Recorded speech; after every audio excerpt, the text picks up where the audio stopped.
Can you tell me a story? Sure. Once upon a time, a mom needed a new car. Was she brave? She was tired, mostly. But she went to Carvana.com and found a great car at a great price. No secret treasure map required. Did she have to fight a dragon? Nope, she bought it 100% online. From her bed, actually. Was it scary? Honey, it was as unscary as car buying could be. Did the car have a sunroof? It did, actually. Okay, good story. Car buying you'll want to tell stories about. Buy your car today on Carvana. Delivery fees may apply.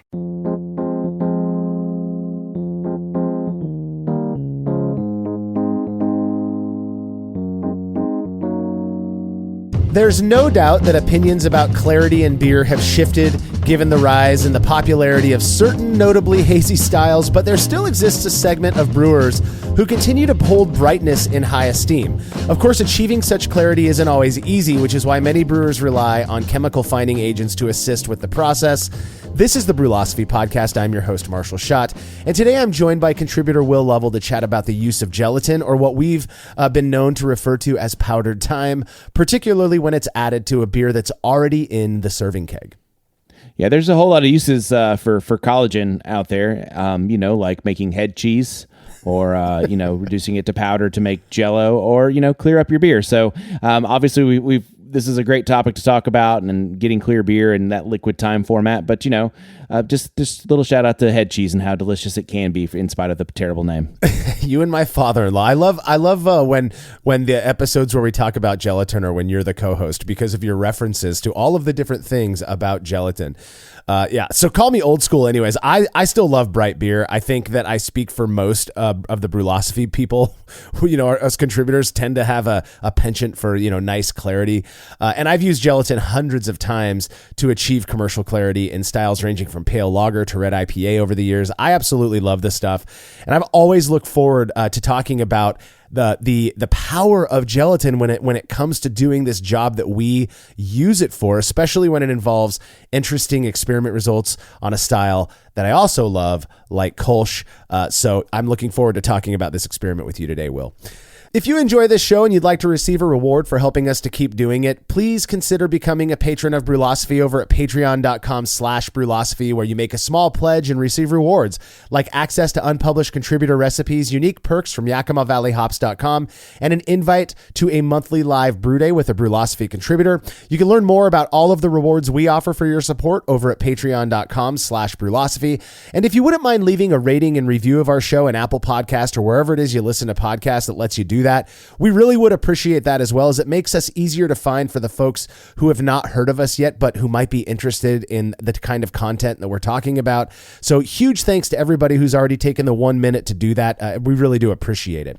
Feedback is brought to you by Clawhammer Supply, who offer brewers various options for high-quality, reasonably priced electric brewing rigs in various voltages and sizes. I've used their 120-volt system for 5-gallon batches, as well as their 240-volt 10-gallon setup.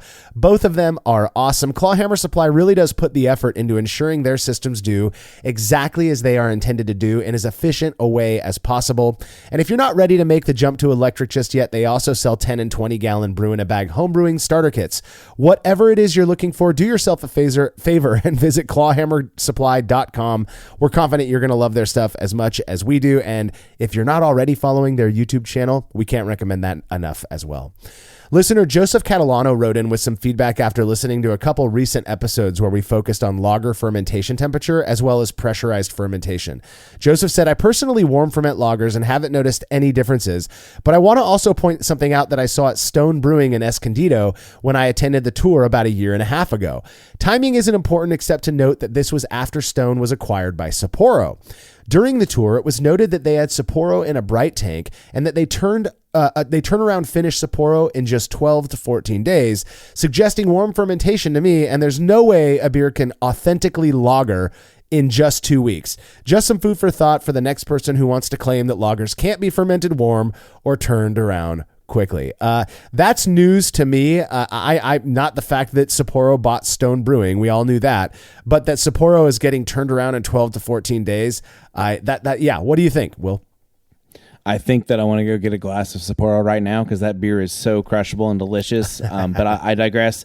I'm actually kind of not that surprised. I've heard a local brewer, I guess he talked to a White Labs rep, and the guy basically told them that if they weren't fermenting their lagers a little on the warm side, if they're using, the Weihenstephan strain, then they're probably wasting a lot of time and energy.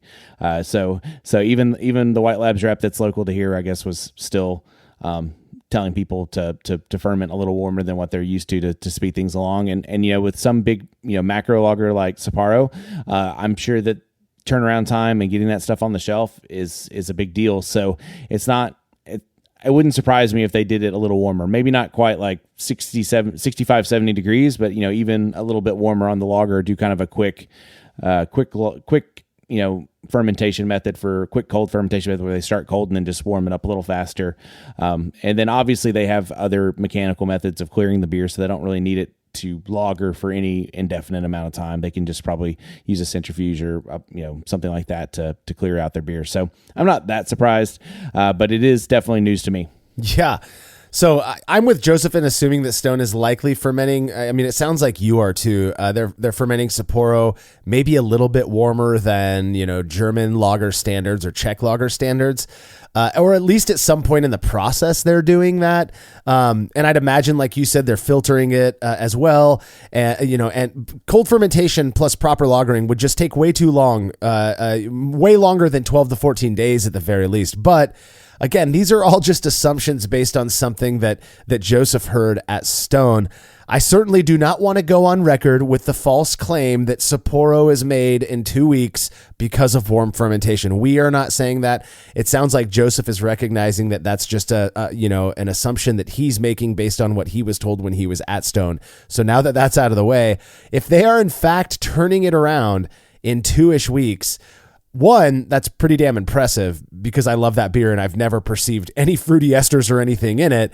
But they're doing something. And, I'm sure there are going to be people out there who comment, well, they're fermenting it under pressure. That's the only way they can get away with it.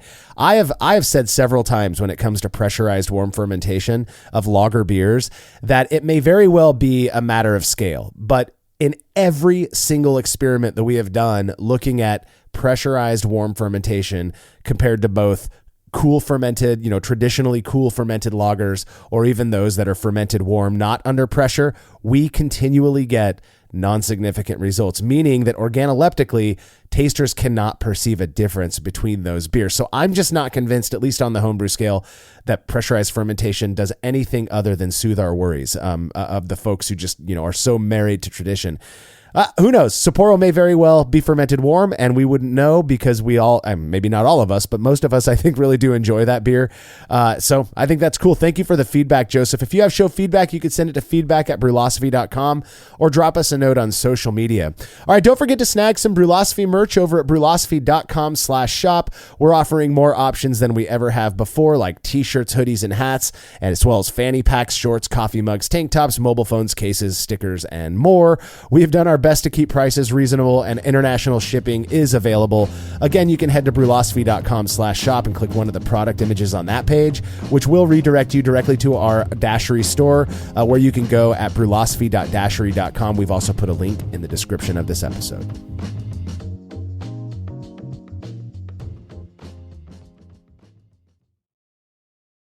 What would you do if your online store converted 36% more shoppers? You could take 36% more vacation. Another pina colada? Yes, please. Open a new retail location with 36% more square feet. Fantastic. Hire 36% more help. You're hired and you're hired. Shopify has the world's best converting checkout, up to 36% better than other e-commerce platforms. What you do with those extra sales is up to you. Switch to Shopify today at shopify.com/listen and get a $1 trial. Shopify.com/listen. Hey, sweetie, your mother showed me this Carvana thing for selling the car. I'm going to give it a try. Wish me luck. Me again. I put in the license plate. It gave me an offer. Unbelievable. Okay, I accepted the offer. They're picking it up Tuesday from the driveway. I haven't even left my chair.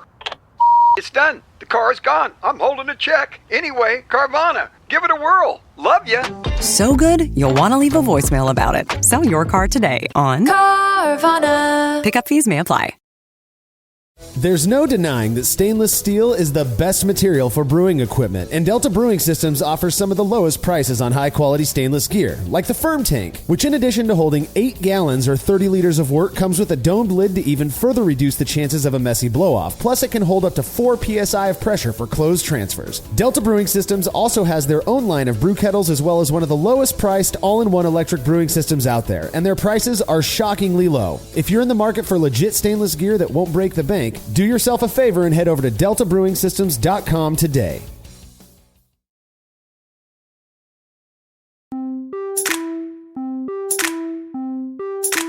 I first used gelatin to find a beer all the way back in 2014, and since then it has helped me to very quickly clarify hundreds of batches. Like I said earlier, I really do love this stuff despite knowing what it's made from and how it's made, because it is just so shockingly effective, at least most of the time. Now, we've focused on gelatin a few times in the past, so some of the information we're going to discuss here might be redundant, but as they say, repetition is the mother of learning. Let's start by focusing more generally on filtration. Oh, yeah. So we kind of break this down into 2 general types. The one major type is kind of mechanical, and this is what you're going to see on a much larger scale. While homebrewers, we can get some plate filtration devices, most of us don't have a centrifuge, and most of us, if we have diatomaceous earth, are putting it in our gardens to kill bugs, not to actually clarify our beer. But I could be wrong on this. Do you use diatomaceous earth to clear your beers, Marshall? Oh, yeah. You know me, diatomaceous earth is all... No, of course I do not use diatomaceous earth or DE to filter my beers. I think that would be kind of uneconomical on the homebrewing scale.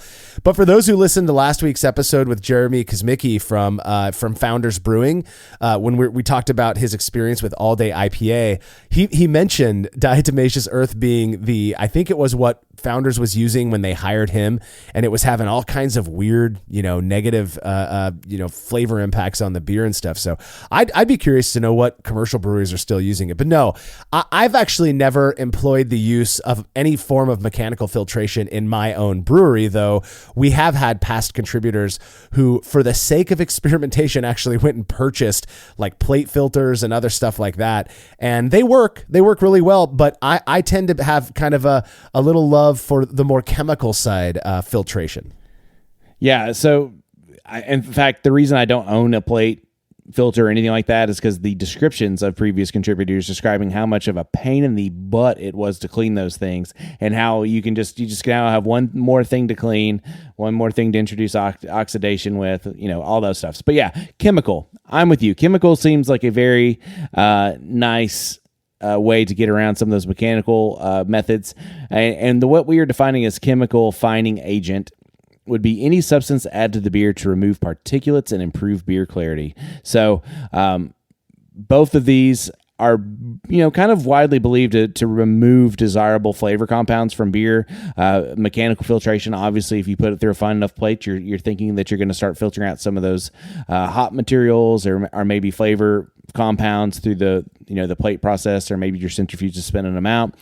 For chemical filtration, maybe the act of something coming in there and bonding with the proteinaceous content of the beer. Maybe it's bonding with other things and dropping those out of suspension. So we have this belief that this will negatively affect the flavor compounds from beer.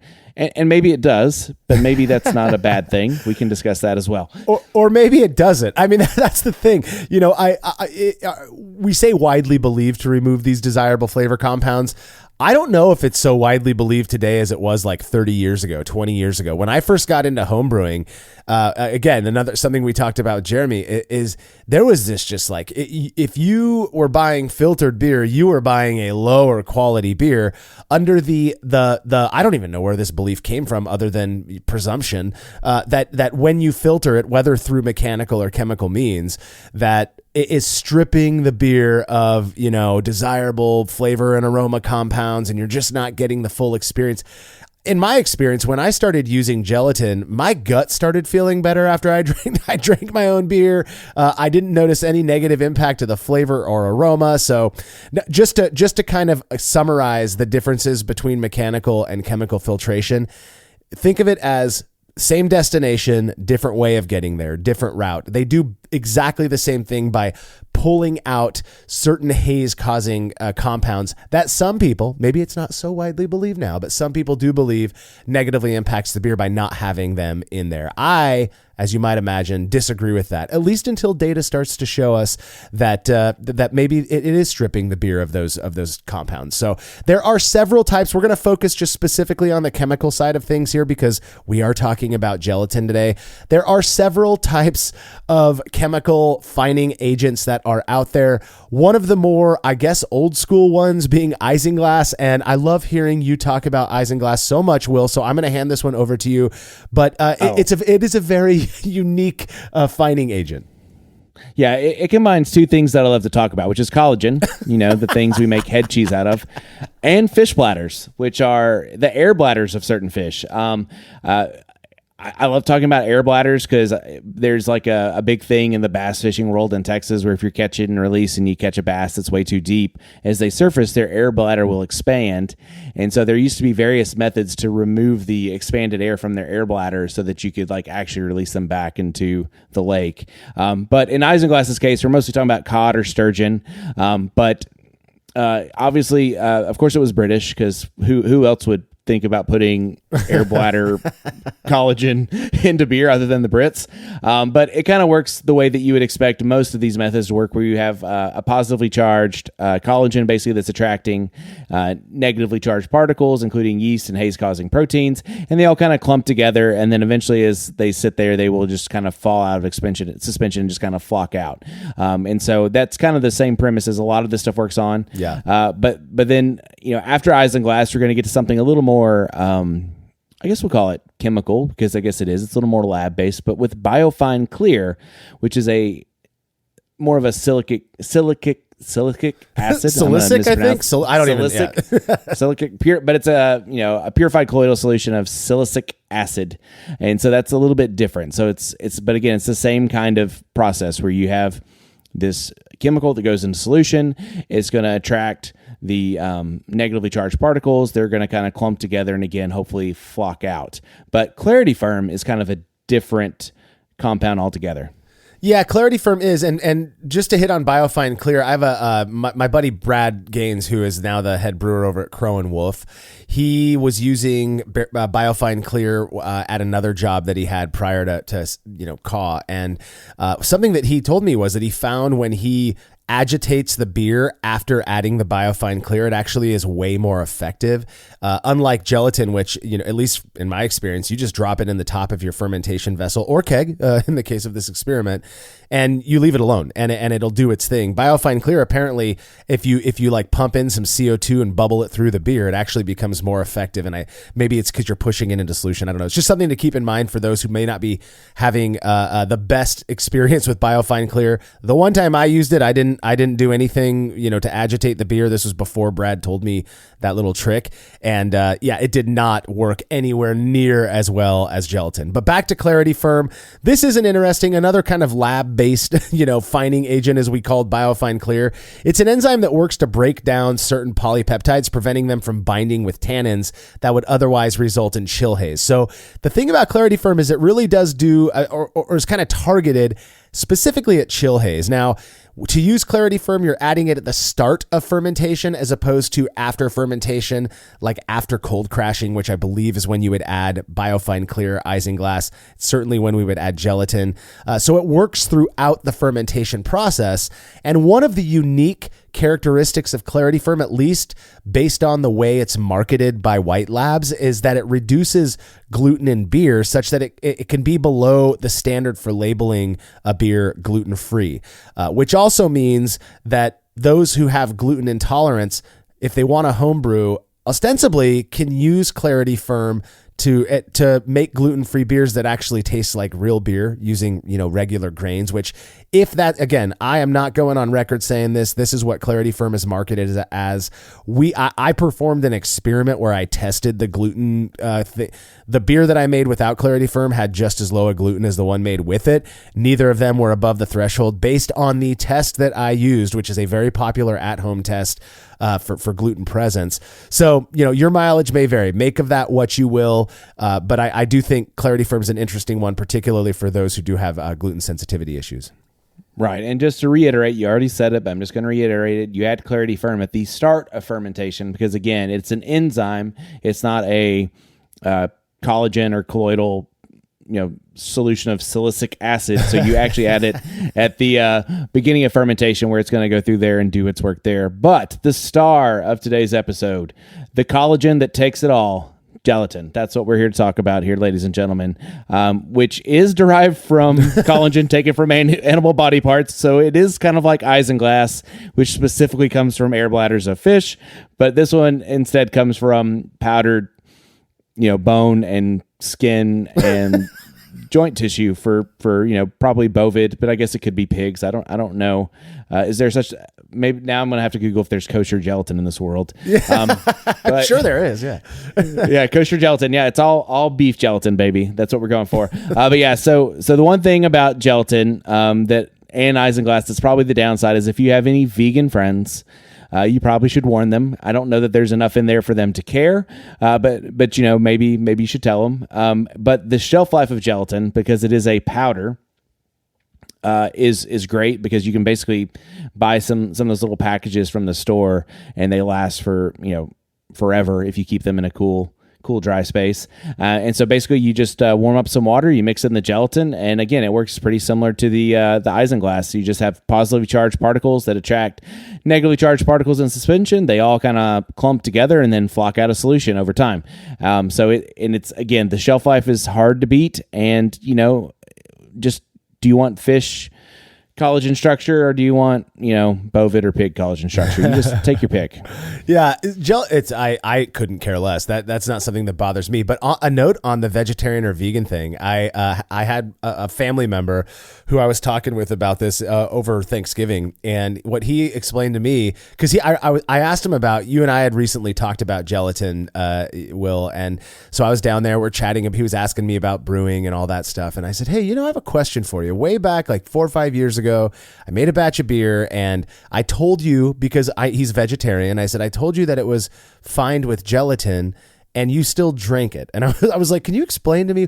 And he goes, well, there's two things that, he goes, I'm a vegetarian for health reasons, not for moral reasons. Right. I thought, okay, I like where this is headed, a valid explanation. And he goes, for health reasons, I just don't want to eat meat or meat products and all of that because of the what it can do to my health. Okay, fine. He goes, but for moral vegetarians and vegans, they're going to stay away from any products that are even made using that because they have a moral concern about the fact that meat products or animal products were used in the production of the beer. So that helped it make a little bit more sense to me as to why some vegetarians might be perfectly okay drinking it, because when you use gelatin, it is latching on to those haze-causing compounds and dropping out of solution, meaning when you're drinking the beer, there shouldn't be any gelatin in there anyways because it dropped out with the stuff that you intended to pull out of it by putting the gelatin in there in the first place. So just something to keep in mind.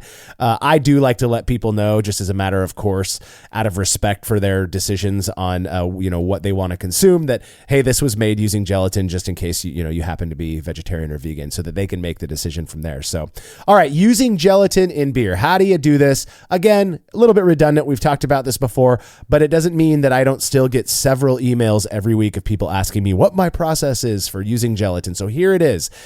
For a 5-gallon batch of beer, which is also about 19 liters, you're going to dissolve a half of a teaspoon, 2 to 3 grams of gelatin powder, which I don't know how much that is in terms of those little gelatin like pieces of skin things that you can buy.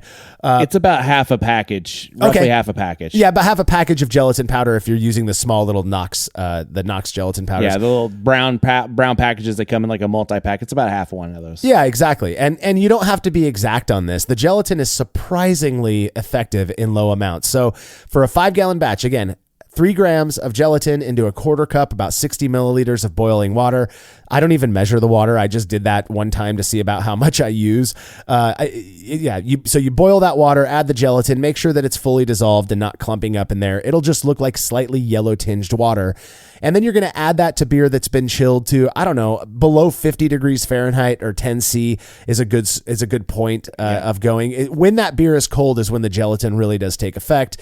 And then, again, you add it after cold crash. It's that simple. And where you add it is the purpose of the experiment we're going to talk about in the next segment. But did you have anything else to add on gelatin? Yeah. So my go-to is I actually measure out about a quarter cup or a half cup, whatever it is, a quarter cup probably, in a Pyrex measuring cup, and I actually throw it in the microwave to boil it, and then just add the gelatin straight into the Pyrex. And then that way you're not really dirtying anything. You've essentially sanitized everything because you microwave the crap out of it.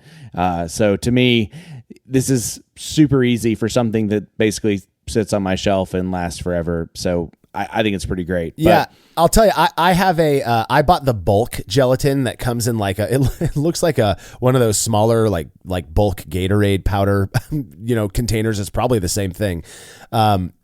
So I have that. I've had it for 6 years now, and it's not even a quarter of the way gone.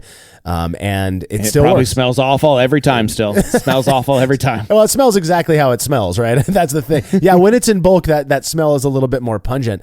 But like you, I use a Pyrex measuring glass, and I boil the water, and then I add the gelatin, and then if it doesn't fully dissolve, I throw it back in the microwave, and I warm it back up until it's fully dissolved. When I first started using gelatin, I remember hearing from people that, you don't want to boil it because you'll denature the gelatin. And I'm like, you realize that the way that gelatin was harvested was through boiling, like massive amounts of boiling.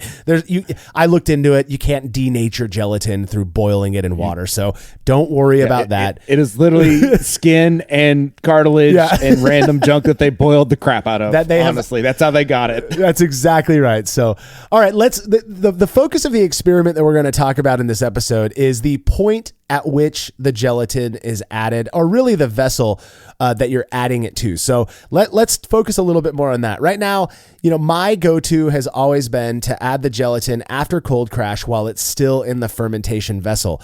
I'll be honest, the main reason I do that is because that's the first way that I was told how to do it, that I was kind of taught when my buddy Brad walked me through his process that was working really well. That's how I did it. Now, of course, you're going to be concerned about things like introducing oxygen. We have all come up with our own kind of rudimentary ways of reducing, or hopefully reducing, the oxygen exposure to the beer. What I do is all of my fermentation vessels nowadays have a ball lock, a disconnect on there. So I just pump a little bit of CO2 into the fermentation vessel, let it flow out for, 5 or 10 seconds, and then very gently, dump that small amount of gelatin solution into the beer in the fermentation vessel, immediately seal it, purge it a few times with a little bit of CO2, and then just hope that there was no oxygen exposure that happened.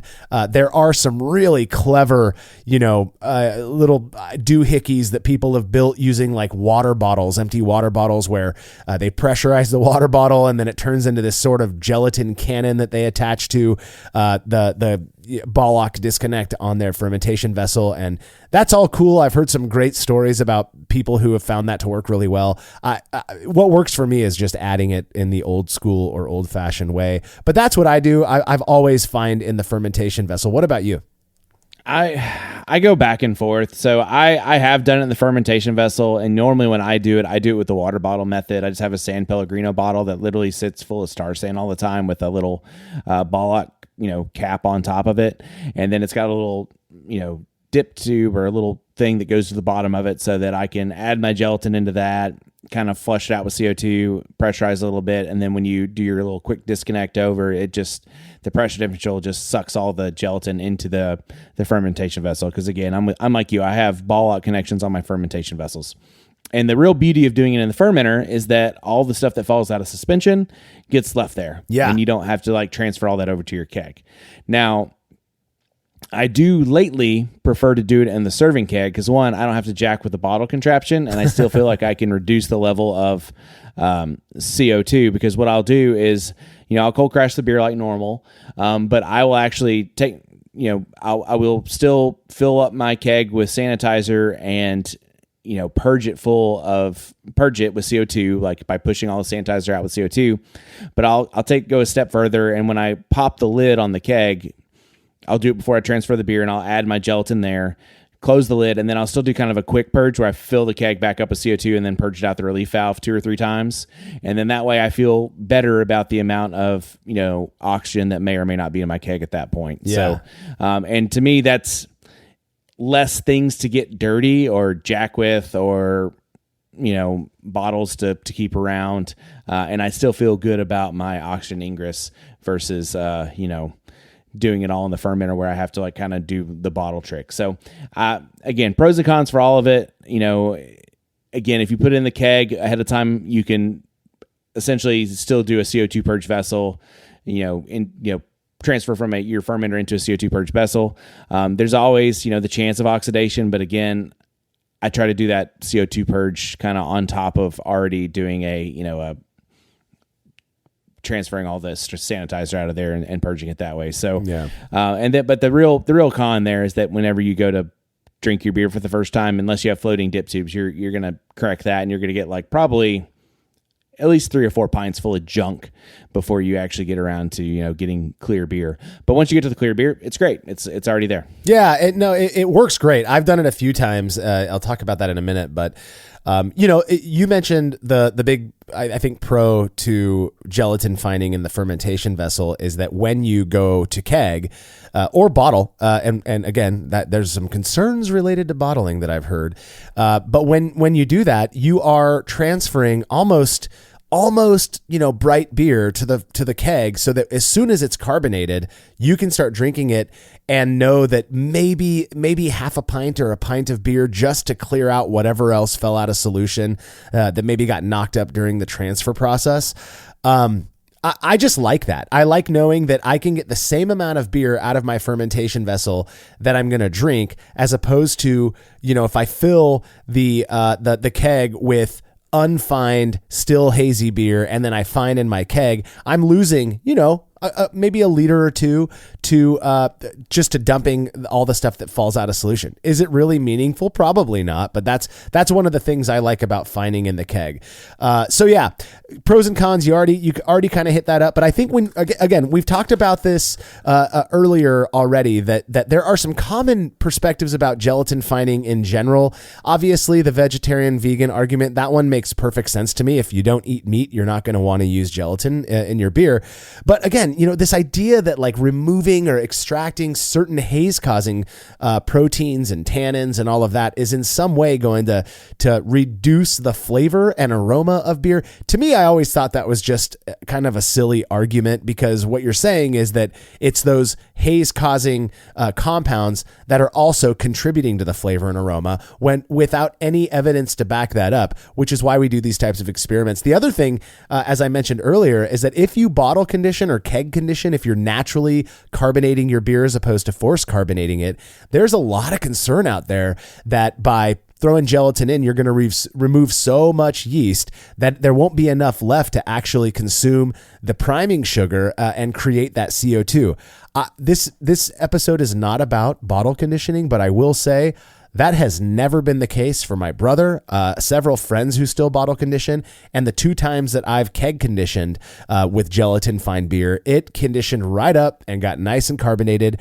Yeast are everywhere, and when you use it to ferment beer, as clear as that beer might be, there's on the homebrew scale, at least, when you're using fining agents, there is still going to be more than enough left to get back to work and carbonate your beer if you're naturally conditioning. Yeah. And I would argue getting some of those haze causing particulates out of suspension is probably not a bad thing. Those are usually things that are going to affect things like shelf life and probably consistency and flavor over time, potentially. And so I think that I kind of go opposite. I don't think that dropping those things out takes away from the positives of your flavor. I think that they probably help contribute to better shelf life, getting some of those haze causing particulates out of there. And then you also get a beautiful clear beer, which is kind of what we're talking about. It's kind of what we would do all this for anyways. Well, and I know that it sounds like I joke about it, but I genuinely mean it. I mean, you talk to any homebrewers, partner who lives with them. And they'll probably have stories about, the stench in the bedroom at night after a day of drinking homebrewed beer. Look, you start finding and filtering, and your gut issues and gastrointestinal problems will probably reduce. I'm just, again, speaking from experience here, getting that stuff out of the way, particularly when it's yeast, does reduce some of those issues. So keep that in mind. If you're struggling out there, maybe a little bit of gelatin finding or filtration of some sort will be your friend on that front. So animal collagen is the solution for you. Congrats. All right. So the style of beer that was focused on in the experiment we're going to talk here in a minute was Kölsch. I absolutely love Kölsch. It's so good to me. The BJCP provides this description. They call it a subtle, brilliantly clear pale beer with let me emphasize that. Brilliantly clear pale beer with a delicate balance of malt, fruit, and hop character, moderate bitterness, and a well-attenuated but soft finish. Freshness makes a huge difference with this beer, as the delicate character can fade quickly with age. I believe the reason past contributor Mike Neville chose Kölsch was because of that. What they say here in the BJCP is, one, it should be brilliantly clear, but it should also be fresh. And how do you get a brilliantly clear beer that is also fresh? You fine or filter it in some way, and gelatin is one of those ways that we have available to us to very easily do that. Yeah, I think Kölsch, especially that like subtle, like fruity ester that you get from a lot of those Kölsch yeasts out there, is just so delicious and amazing that, again, if you let it age for too long, you're going to totally miss that at some point. So yeah, I think this is a great style. Obviously, there are some Reinheitsgebot purists out there that don't use thermometers and don't use any of those modern newfangled things and don't treat their water, that are going to scream that why would you add powdered horse hoof and bone to this just to make it clear. But yeah, I think this is a great style to test it on. Absolutely. And of the hundreds of batches that I find with gelatin, only a handful have been done in the serving keg. And that was usually because I just forgot to add it before packaging. You know how things go. There was actually one occasion where I started drinking a beer. I noticed it was hazier than expected. And that's when I realized that I never added the gelatin to it. So I opened up that carbonated beer in the keg. Of course, I purged the keg first. I added the right amount of gelatin solution to it, and 2 days later, after pouring off 2 or 3 pints of sludgy muck, it was crystal clear. I also don't recall there being any change in the flavor of the beer, but of course I wasn't comparing it to the same beer fine with gelatin in the fermenter. Brülosophy's Mike Neville put that one to the test. Those results when we're back from this break.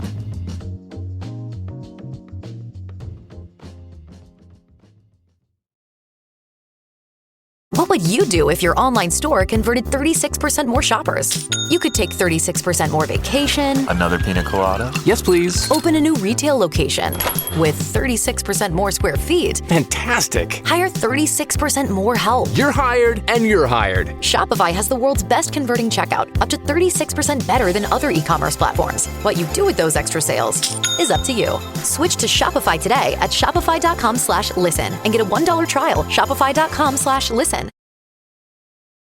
Stop guessing and start perfecting your craft with Brewfather, the ultimate tool for recipe design. Brewfather Premium unlocks advanced inventory tracking, tilt integration for real-time fermentation monitoring, and seamless cloud sync across all of your devices. But wait, there's more. Premium Plus just changed the game with Brewfather's brand new AI recipe integration. Whether you're looking to clone a rare commercial classic or need a creative spark for a unique grain bill, Brewfather AI helps you build balanced, world-class recipes in seconds. Brewing is a science. Make it art with Brewfather Premium Plus by visiting brewfather.app today. That's brewfather.app. Better beer is just a click away.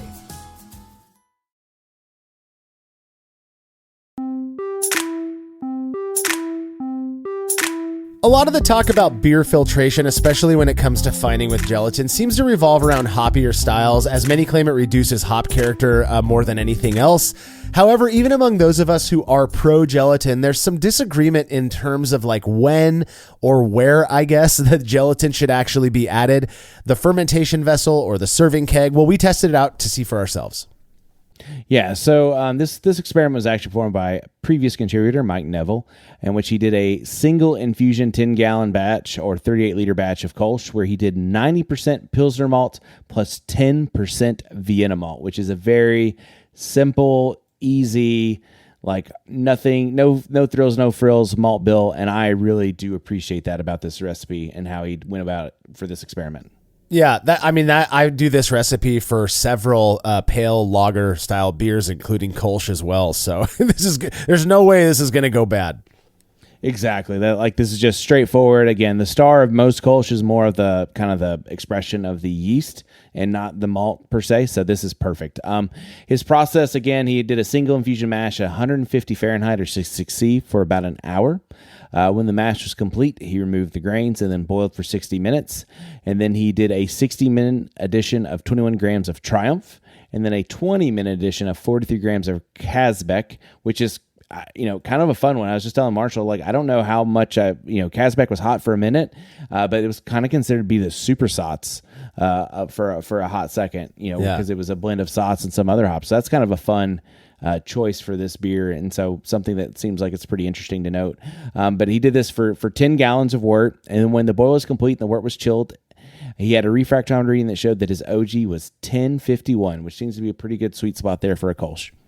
Yeah, I mean, I wouldn't complain about that for a Kölsch. And I'm with you on the Kazbek or Kozbek, whatever, however you say that. I also love Triumph. It sounds like Mike just used it for bittering, but Kölsch is not a super hoppy beer anyways. And the reason I'm bringing up the hops again is because, like I mentioned earlier, a lot of the talk around the negatives of using gelatin is that it will reduce hop character. Very intentionally, he chose Kölsch because of the fact it's not a hoppy beer. We wanted to see about the clarity and if where you added the gelatin, if it had an impact on both the clarity and whatever else got left behind that could impact the organoleptic qualities of the beer. So, right.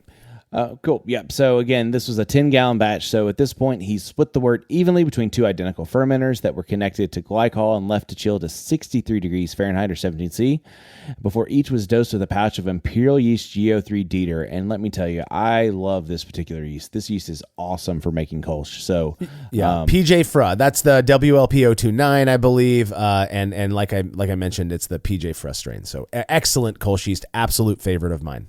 It is fantastic. I think the only times I've ever won awards for Kölsch was using Dieter. So with both beers showing no activity after 10 days, he did hydrometer measurements, and they showed that both are at the same FG. Again, they're identical batches with identical pouches of yeast pitch. So he wound up at 1007 for his final gravity. So no surprises there that he hit the mark on the bottom end too. So at this point, both beers were cold crashed to 38 degrees Fahrenheit or 3C, and this is where we get into the fun specifics of the variable at play. Following the overnight cold crash, when both beers were adequately chilled, one was pressure transferred to the CO2 purge serving keg, while the other remained in the fermenter. So again, they're both at 38 Fahrenheit or 3C. One is now transferred over into the serving keg. The other one is staying in the fermenter. I just want to be clear on that because when I first read the article, I had to reread that part to make sure I was clear on that. And then identical volumes of gelatin solution were prepared, very similar to what we discussed at the top of the show, 2 grams of gelatin dissolved in 100 mils of water. And then they were gently added to each beer. So one was added to the beer that's now in the serving keg. One was added to the beer that is still in the fermenter. And then the serving keg was placed in this keezer and controlled at 38 Fahrenheit or 3C, while the fermenter was still held, basically using a glycol chiller at the same temperature for 48 hours before being pressure transferred into the fermented beer into the now CO2 purged keg. So again, both left to sit on gelatin. But the one in the fermenter is now pressure transferred into the CO2 purge keg after 48 hours of sitting in there with the gelatin. So both kegs were put on gas and left to condition for another 4 weeks before they were ready to be served to tasters. Yeah. So here, just a little clarifying point. Sometimes the more science experimental minded listeners will reach out and ask clarifying questions. So this is one that I've gotten in the past, so I'll just clarify it now. Oh, clarify it. There you go. When we do these types of things where one beer goes into the keg before the other one as a function of the variable, we won't actually put the one that's in the keg on gas until the other one is ready to go on gas as well. Not that we think that the time at which you start carbonating has any impact whatsoever, but just to keep things as clean as possible, that's what Mike did. So he had the one that was in the keg, that was gelatin fined in the keg in his keezer, but not connected to gas until 48 hours later, when he finally racked the one that was fined in the fermentation vessel to the keg, put it next to the one that was already in the keezer. They were held at the same exact temperature, and then connected gas to both of them at the same time. So it really was a very isolated variable. Now, we're looking at the photos right now, or at least I'm looking at the photo on the article that Mike wrote, and these beers do look very, very similar. They have that nice yellow straw color that you would expect from a nice Kölsch, a nice sticky white cap of foam with good retention. That being said, the one fined in the keg does appear to be just ever so slightly clearer than the one that was fined in the fermentation vessel, which is kind of interesting. We haven't gotten to the actual taster results yet, but what do you make of the fact that the one that was fined in the fermentation vessel does seem to be just a hair, barely hazier? It's still clear. I would call that clear all day long, but just not quite as clear as the one fined in the keg. Yeah, that to me, that's kind of hard to explain. It could be, one just might have had browsed with a little bit more proteinaceous content than the other one. It's kind of difficult to kind of like sleuth through why it would be that way. It could just be that, again, two identical, he measured it all out, but I don't know if there's variance in like gelatin and how positively charged it is per batch. Like could you have a batch of gelatin that was somewhat less positively charged than the other batch? I have no idea. Or maybe one was just disturbed a little more when you moved it over. Because again, if you're finding it in the fermenter, you are disturbing some stuff when you move it over. I don't know. It's kind of one of those weird little things. But again, I would not describe either of these beers as particularly hazy. Yeah. One of them is just a little more crystal clear than the other one. Well, and so what you said about, the maybe the one that was fined in the fermentation vessel, was the agitation from the transfer process being 2 days later. But then when you really think about it, they both set, on gas in the same keezer for 4 weeks. The one fined in the keg was in the keezer 2 days longer is all. And I just don't think that's enough after a month of conditioning to really explain this difference. Maybe, I find it hard to believe this, but maybe there is something to that full batch of beer being in contact with that full, albeit very small volume of gelatin solution longer, those 2 days or the 4 weeks longer, whereas the one that was fined in the fermentation vessel was ostensibly transferred off of the gelatin. So whatever was left was way a much smaller amount than what was still remained in that keg for the fining. So who knows? But it is something that I found quite interesting as somebody who prefers fining in the fermentation vessel. So this is something, I'm keeping in mind. Is my 12-hour fining period that I tend to do when I add gelatin enough? Would I get better results if I let it sit for a week and then kegged it? Should I just move to keg fining? Well, yeah, that is the question, I suppose. So on to Mike's personal impressions out of the 5 semi-blind triangle test attempts that he performed. Again, these are, we're fully aware of the variable at play. We just have somebody else, usually our spouse or our kids, serve us blind triangle tests, and then we see how well we can do, fully aware, again, of the variable. Mike only got it right one time, and he even felt that the beers were just perceptibly identical, with the exception of that slight difference in clarity. But in terms of aroma, flavor, and mouthfeel, he just could not tell these beers apart, which I doubt was terribly surprising for you, Will. Yeah, I'm not surprised by this at all. The only real difference is, again, one set with 4 weeks with arguably some more sludge in the bottom of it, right? So, yeah. So potentially over 4 weeks you could get some off flavor, but I'm not really that surprised. We kind of do some of these experiments pretty frequently, and so this outcome does not surprise me. But again, that's just Mike's impressions. What did our tasters actually get? Because that's really what matters.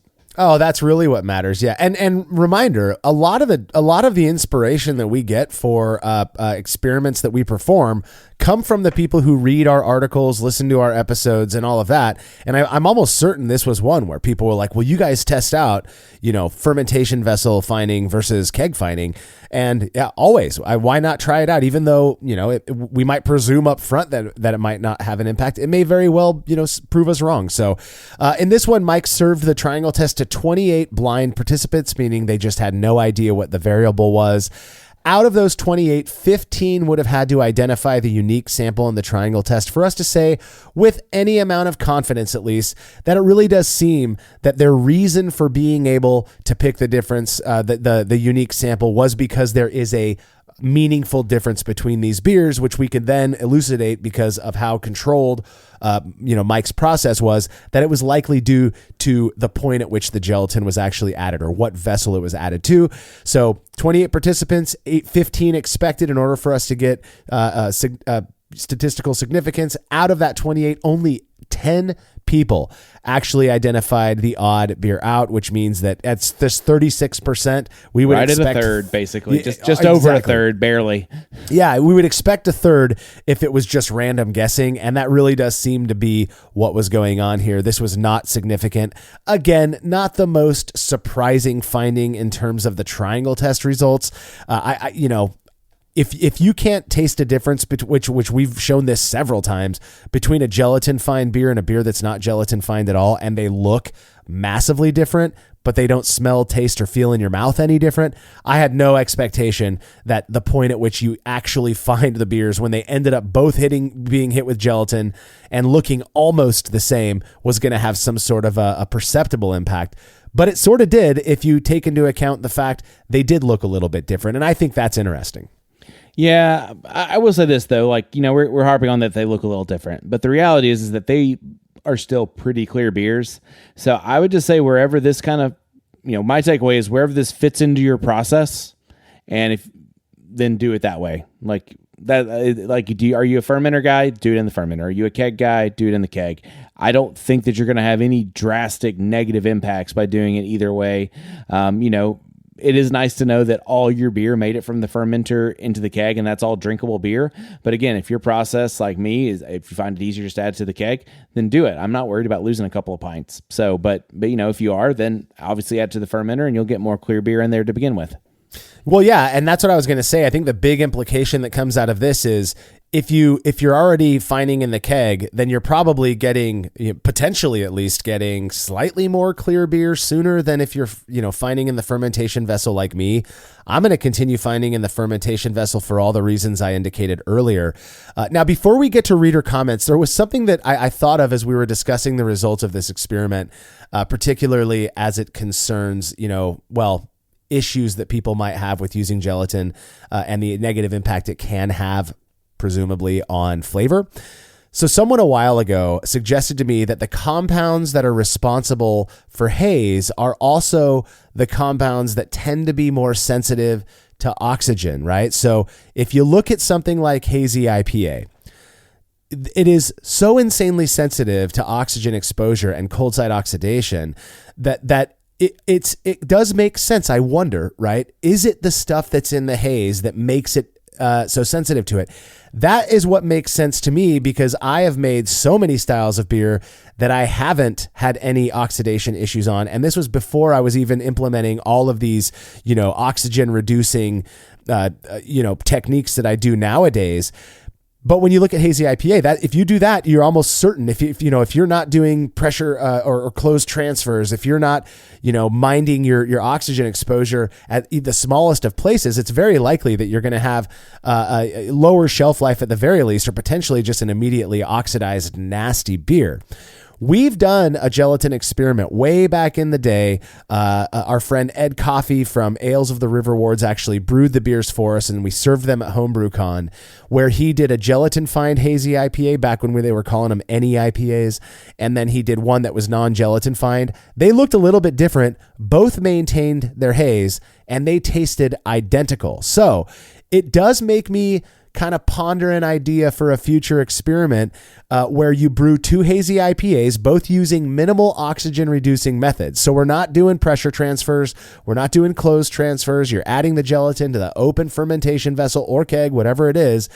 but you find one with gelatin and then you leave the other one alone. I would be curious to see if that one find with gelatin actually has a longer shelf life or is less susceptible to the ills of oxidation than the one that's not found with gelatin. Have you ever thought about that or heard of this idea?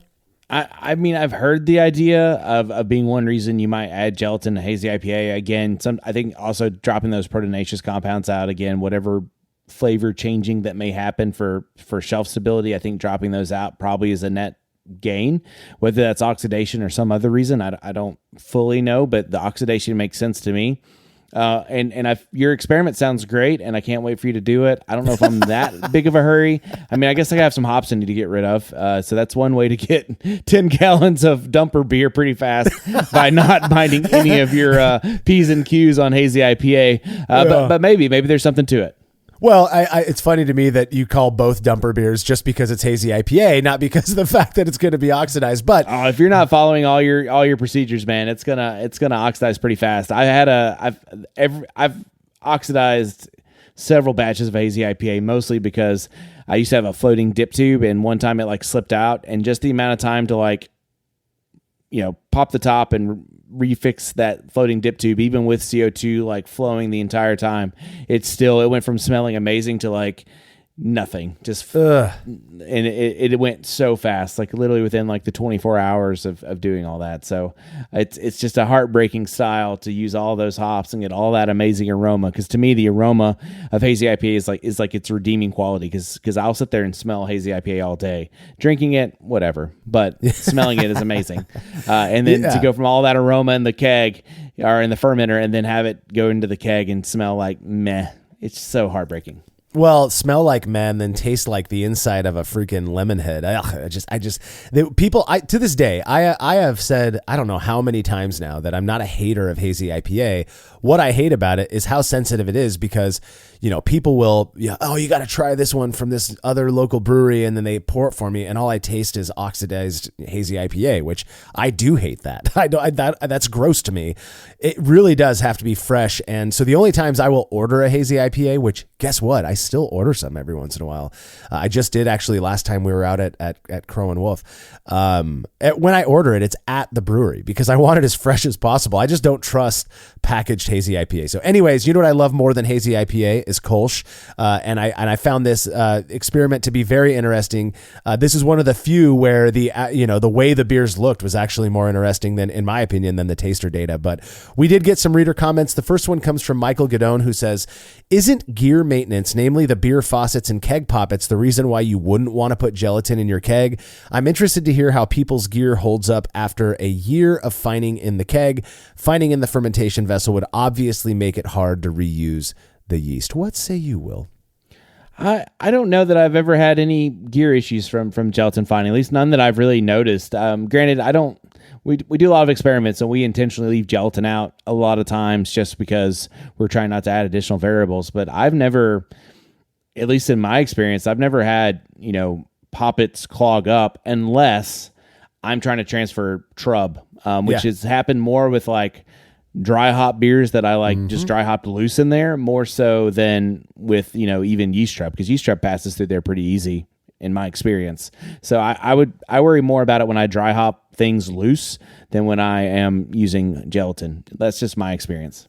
Yeah, same deal. The few times that I've fined with gelatin, it was never an issue, getting that out of the keg, when I was dumping those few first pints. I know that Jake Houlihan, ex-contributor to Brülosophy, was a keg finer, and he did it, probably over hundreds of batches that he brewed just for Brülosophy, and he never once complained about it being an issue for pouring. So I don't think that is actually a real issue. The other thing that you commented on, though, is that finding in the fermentation vessel would obviously make it hard to reuse yeast. I don't think so. We've actually done some experiments on using yeast that had gelatin fining in it, and there was no negative impact on the fermentation qualities of that yeast. I've actually done that experiment that I performed was actually inspired by my doing that several batches in and telling people about it and not even thinking that, oh, the gelatin might have some negative impact, and people questioning, what didn't it like drop all the yeast out? No, where the yeast worked just fine. I would be curious to redo that experiment to see if that beer actually comes out more clear than the other one because the gelatin's already in there. I doubt it, but I just don't think either of those are concerns that are worth any attention. Just because anecdotally at least they work, and then through our experiments, it seems to have fleshed out that it's not having the impact that one might worry about. So, final comment comes from Eric Webster, who says, since adopting keg fermentation with a floating dip tube, finding it has been worry-free for me with no transfers to worry about, closed or otherwise. Plus, I never have to worry about suckback since the keg can be on gas while cold crashing. Simplicity itself. I do think that fermenting in kegs really has opened up a lot of methods that maybe, people who don't have more advanced fermentation vessels couldn't really get away with, especially when it comes to like cold crashing and stuff where, when you turn the temperature of that beer down, it's naturally going to create a slight vacuum and suck in outside air if you don't have a way at least to put CO2 on that fermentation vessel. I think keg fermentation is just such a cool advancement in homebrewing. And like Eric said, if you're using a floating dip tube, you probably don't even need to fine it with gelatin because you're pulling the beer from the very top of that keg, which is going to be the clearest anyways. But yeah, I agree with Eric on many levels. I have those Delta, firm tanks. And basically what I've started doing with those even is I added a little tri-clamp thing that allows me to have a floating dip tube in there.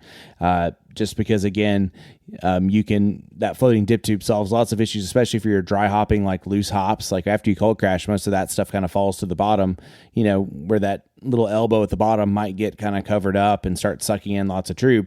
You can put that little floating dip tube in there and it kind of like solves some of those issues. So I'm a big fan of floating dip tubes. But again, keg fermentation, kegs are cheap. Again, you can pressurize them, you can serve from them, you can do all sorts of things with kegs. And so to me, I love the idea of keg fermentation, especially for people that are trying to do things on a budget.